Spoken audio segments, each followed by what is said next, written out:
Rendon Labrador, binanatan si Excel Sebastian. Kahit pumunta na ng Japan, siniguro ni Rendon Labrador na masasampulan si Excel Sebastian kaugnay sa umano'y 200 million investment scam. Sa Facebook story ni Rendon, pinakita niya ang clip kung saan nagpa-flex ng milyones si Excel. Doon humirit si Rendon na tila nagpahiwatig na tutulong siya para ipakulong si Excel. Nakita mo na ba ang itsura ng kulungan? Tanong ni Rendon kay Excel. May mensahe rin si Rendon kay Excel na sinabing dapat daw ay magsaya na ang kilalang toy collector sa Japan. Kaya si Excel, tumakas ka pa papuntang Japan. Kala mo makakatakas ka sa akin? Giit ni Rendon. Wait ka lang. Magbakasyon ka hanggang kaya mo. Bilang na yung masasayang araw mo. Gigil pa nitong wika kay Excel.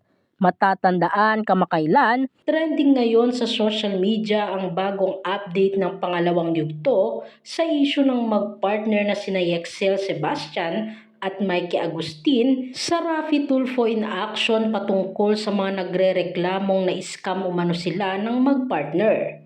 Humaharap sa patong-patong na reklamo ang magpartner dahil sa dami ng na-scam ng mga ito. Ilang milyon at ilang mga OFW followers umano nito ang nabiktima nila.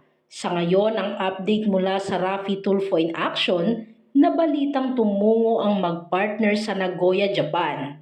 Hindi umano masabi pa ni Senator Raffy Tulfo kung sila ay tumakas sa kanilang kinakaharap na investment scam o magre-recruit pa sila ng panibagong bibiktimahin. Isang kakilala umano ni Senator Raffy Tulfo ang nakapagsabi at naghatid ng balita sa senador na ang magpartner ay nakasabay umano nito sa eroplano patungong Nagoya, Japan. Narito naman ang samot-saring komento mula sa mga netizens. I-report na sana agad sa Japan authorities para ma-deport agad or hindi sila makalabas ng Japan. Idemanda din ang magulang kasi damay sila dyan. Sana makulong mga yan.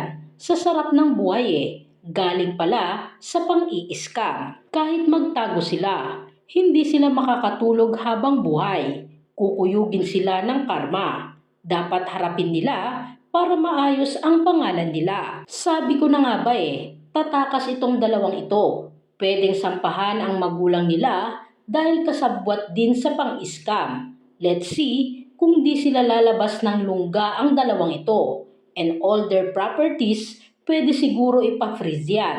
Lalo na ang mga bank account nila para wala silang madukot habang nasa Japan sila.